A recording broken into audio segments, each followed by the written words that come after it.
This is Pet Life Radio. Let's talk pets.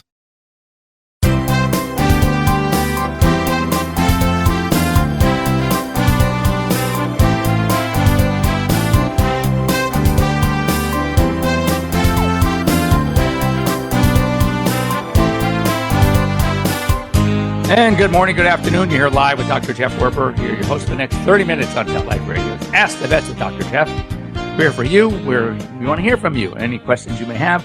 We want to hear how your Thanksgiving was. Anyway, give me a call at 877-385-8882. Once again, 877-385-8882. Or better yet, join us here live on Google Hangouts. Very easy to do.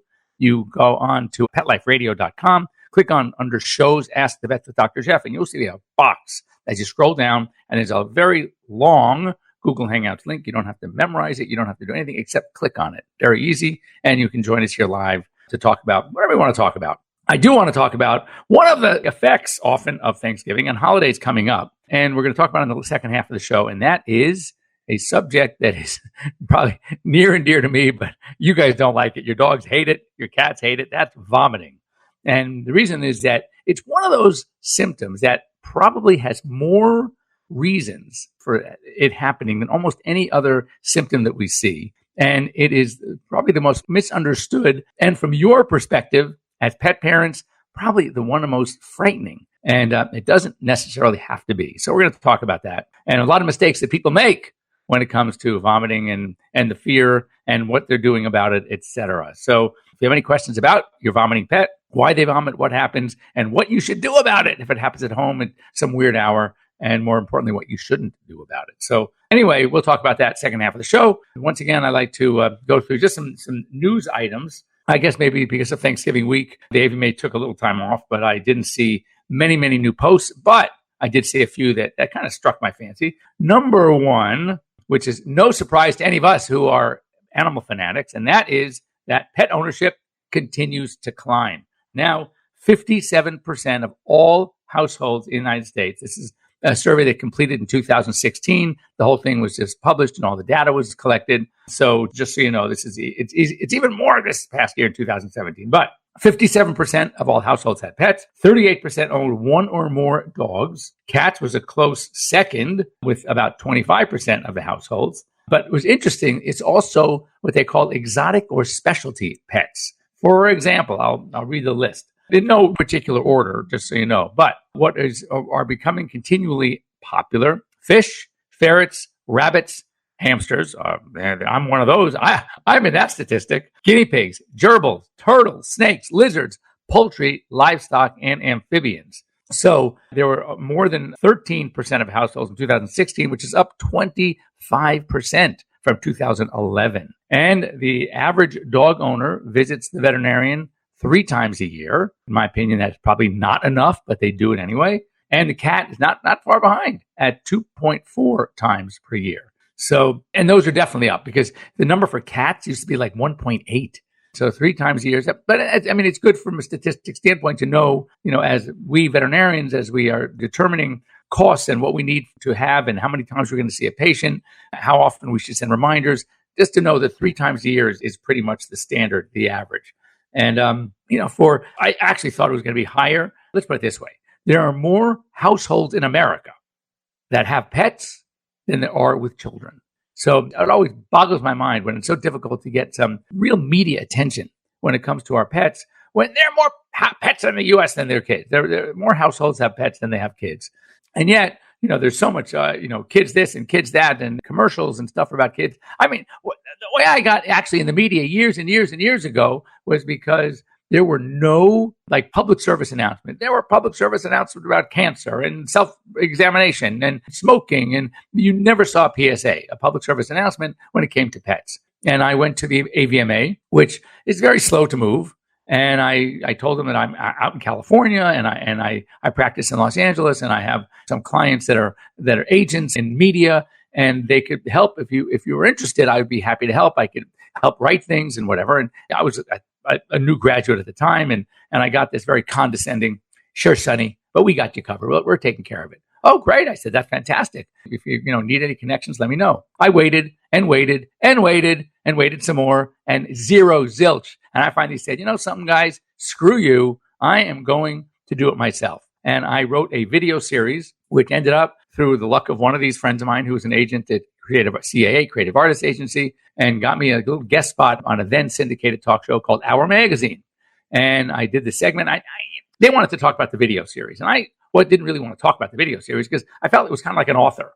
When an author writes a book and they're on one of those morning shows, when do they get to come back on? When they write their next book. Well, I wasn't planning on doing another video series. So I needed to come up with some way that maybe I can do this and have it sort of be a little more lasting so I can get some good information out there. So I said, well, who is Gary Collins was the host and the co-host that day. Some of you might chuckle if you remember him. Some of you probably haven't ever even heard of him. His name was Dom DeLuise. And Dom DeLuise was a comedian and he was huge. I mean, for lack of a better term, we'll just say obese. But he used to joke about his weight all the time. I thought, oh my God, how perfect. If Dom DeLuise is funny and is has no shame about his size, then likes to talk about it, why don't we talk about obesity? So I said, you know what? Why don't we do a segment on obesity? And it would be, it'd really be cool to talk about that because it's the number one nutritional disease affecting pets.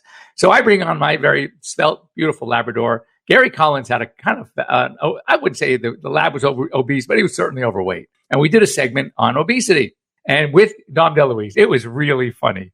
At one point, I'm showing Gary how much food he should be feeding to his pet, his lab. And Dom DeLuise looks at the bowl and he goes, "But that's all she gets to eat?" And I go, "Yeah, that's what she's eating." He goes, "I'm not eating with her." So he just wanted to, he couldn't stand not eating.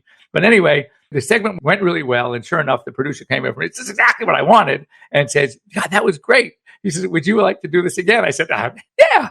So sure enough, I became the resident vet on that show. And then that's kind of how my media career snowballed. And I started from one show to another show to another show after that. But the bottom line is, there was not enough information. And now we're getting more and more. And look, even though I hate I shouldn't say I hate. I am concerned about Dr. Google because a lot of the information you get out there it's almost like those news pieces where they take something that's relatively simple and they sensationalize it and make it sound like, oh my God. And that's what happens in veterinary medicine. That's what happens in the news. So you read about a symptom, which is why I want to talk about vomiting at the end of the show, and you freak. You absolutely freak when they tell you all these things that it could be. And meanwhile, those are the esoteric, weird things. That's not the norm, and you don't have to freak. So anyway, it's good that we are, have more households. We are learning and seeing, and there are more shows on TV about pets and pet care, I think, which is great.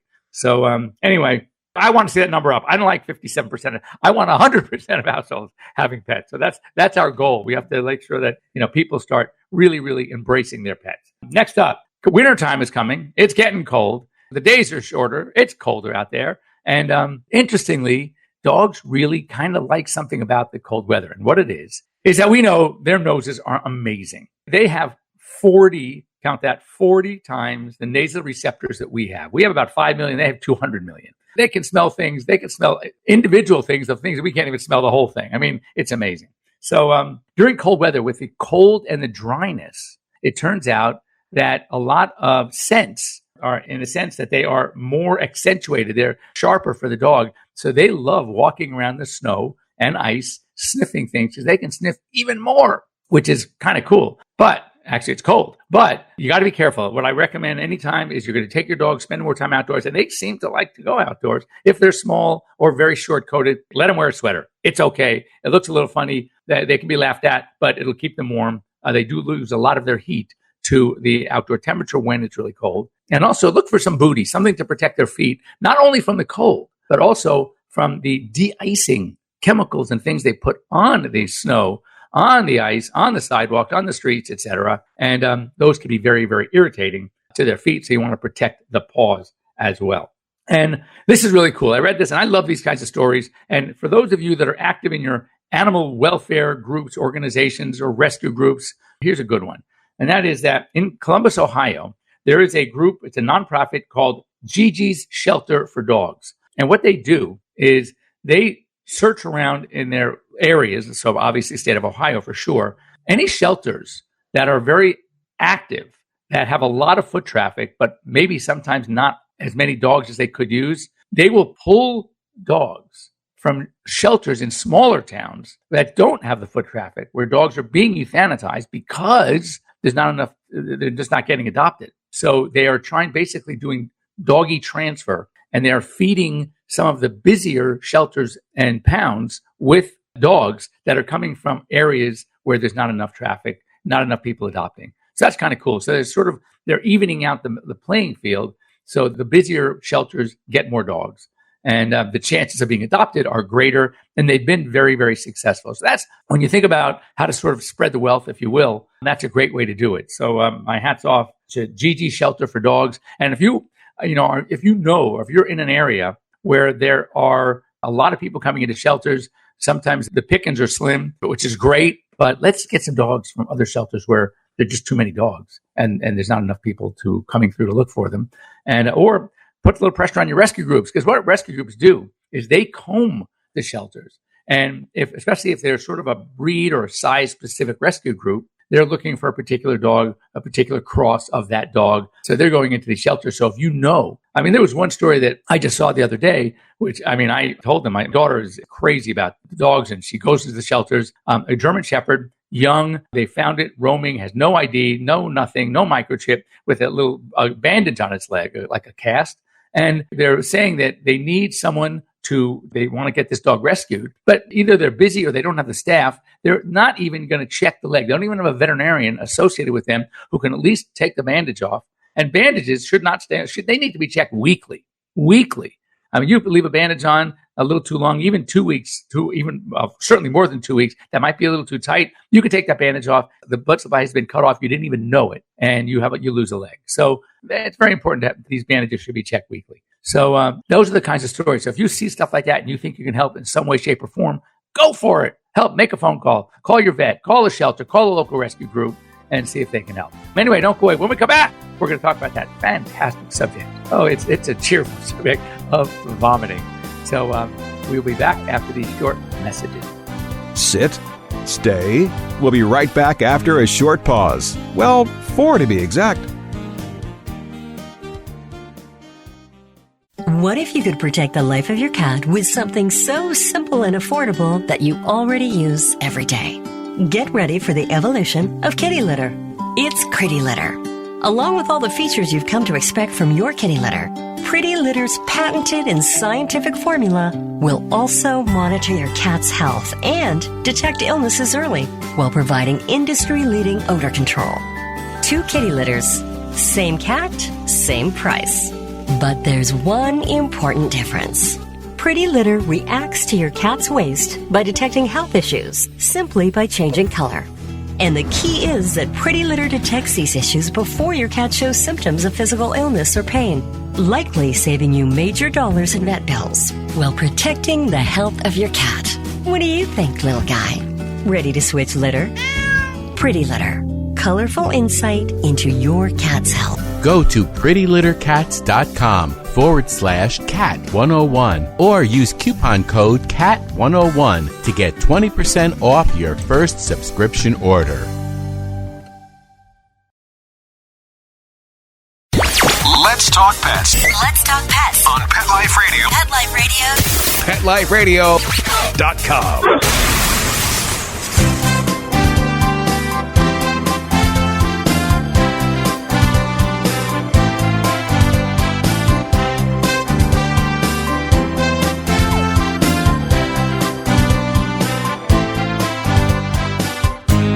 And welcome back. You're here live with Dr. Jeff Werber, and we're going to talk about vomiting. And I do my own emergencies. I take my own calls all the time. As many of you know, I'm starting a AirVet, which is a telemedicine, telehealth service for people it's actually for their pets, where we are working in conjunction with their vet hospitals just to provide veterinary care on those hours where your vets or either your hospital is closed or too busy to see you, and you have concerns. And the truth is that when you run to those, let's get a basic fact. 80% of emergencies are not emergencies. So you don't know that. So if you call and your doctor can't see you or it's in the middle of the night, what do? There's a machine that's on and says, hey, thanks for calling. We're busy. We're closed. If you need help, go to so-and-so critical care facility, emergency hospital. You go over there and you spend a small fortune for that which wasn't even an emergency. So one of the most common calls I get It's vomiting. So,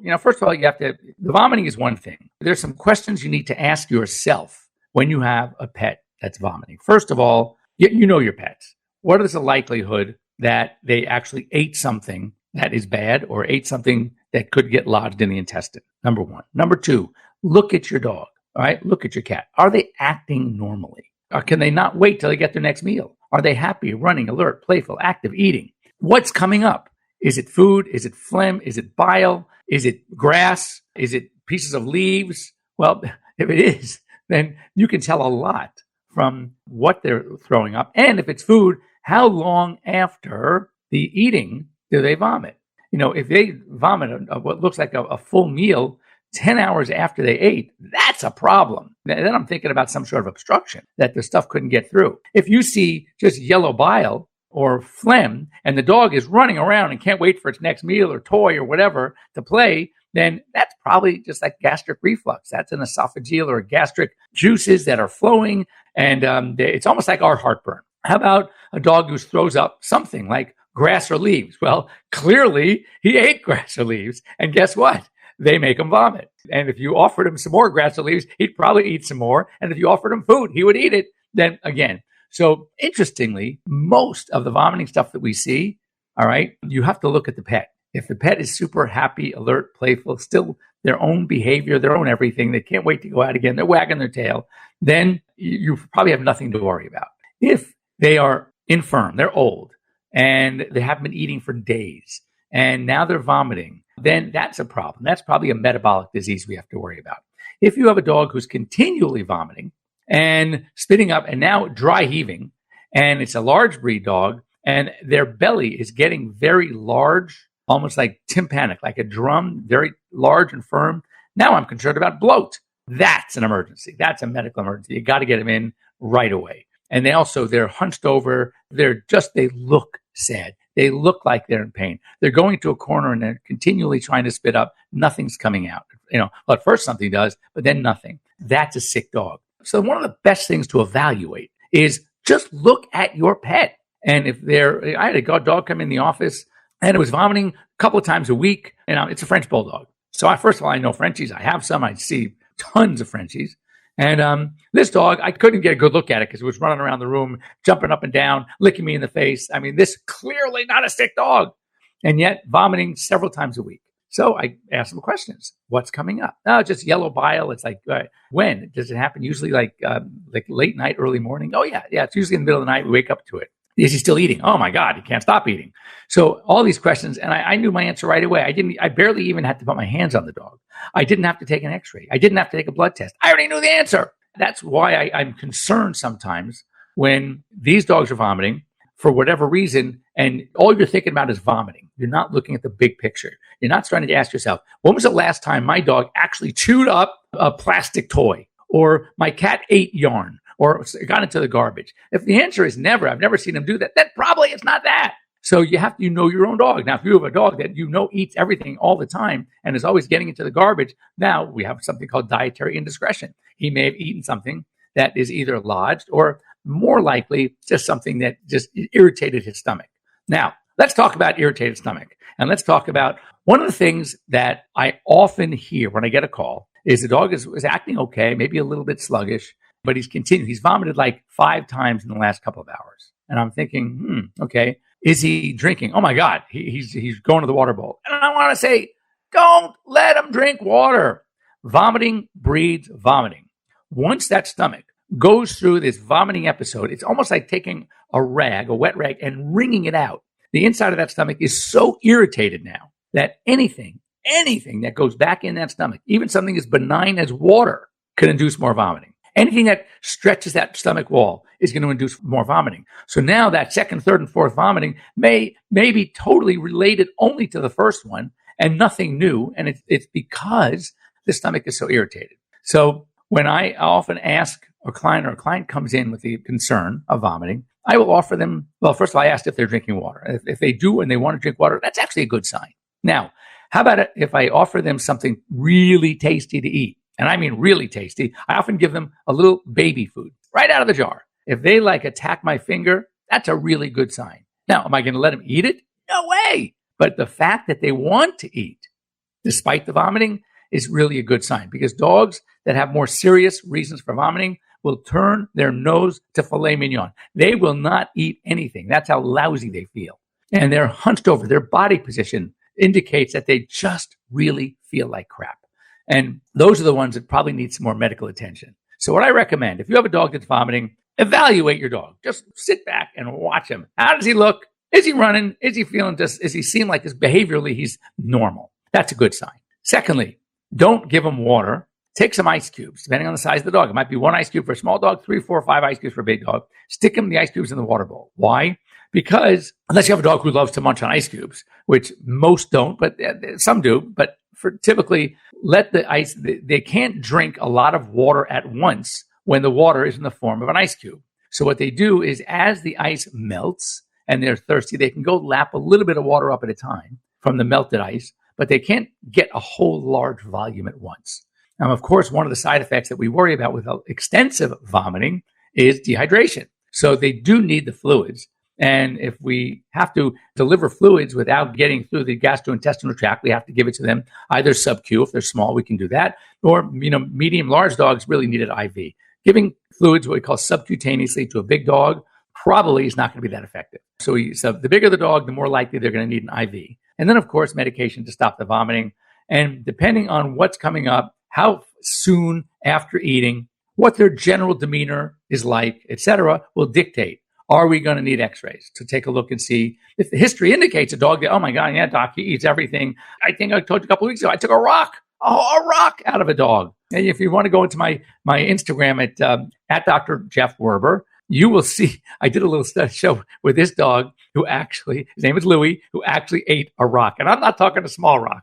How he even got it into his throat, into his stomach, I couldn't even believe it. So yes, some dogs eat crazy things. We call that pica, eating of inanimate objects. And this dog did it. So with a history of a dog who eats things like that, then yes, of course, I'm going to take an x-ray. Then, of course, if they are dogs that are really just ADR, they just ain't doing right. They're sluggish. They're slow. They just look sad. And they have very tender belly. Then, of course, we're going to do blood work. I'm looking the organ failures cause vomiting. Liver disease causes vomiting. Pancreatitis is a huge one. That causes severe vomiting. Kidney disease, high BUN, blood urea nitrogen, that causes vomiting. So sometimes we have metabolic diseases that lead to vomiting, not necessarily just gastrointestinal, but even some of the extra abdominal organs are when they are inflamed, when they are irritated, when they are affected, when they are infected, they can also cause vomiting. So it's one of those symptoms that there are so many potential reasons. Some need extensive workup, extensive treatment, and some simple as keep them away from it, feed them a late night snack. After the episode, don't let them drink a ton of water. And these are the things that will kind of guide you so you don't panic and kind of, as I said, really evaluate the big picture. Anyway, that's about all we have time for today. We will be here. If you have any subject, medical subject, something your pet is going through, whether, a disease like just had a diabetes case come in this week, that you just want more information, maybe some help how to treat it, maybe some guidance of even what tests to use to diagnose, because you're getting bombarded by your veterinarian who's just saying, oh my God, we need just $2,000 worth of tests. Oh my God, he vomited. We have to do an MRI. No. So if you just pick my brain, what's left of it anyway, and we'll help you get through some of these things that oftentimes are more simple than they seem. Have a great week. Hope you had a great Thanksgiving, and we will be here next Sunday, same time, same channel here on Pet Life Radio. And until then, have a great week, everybody. Bye. Let's Talk Pets every week on demand, only on PetLifeRadio.com.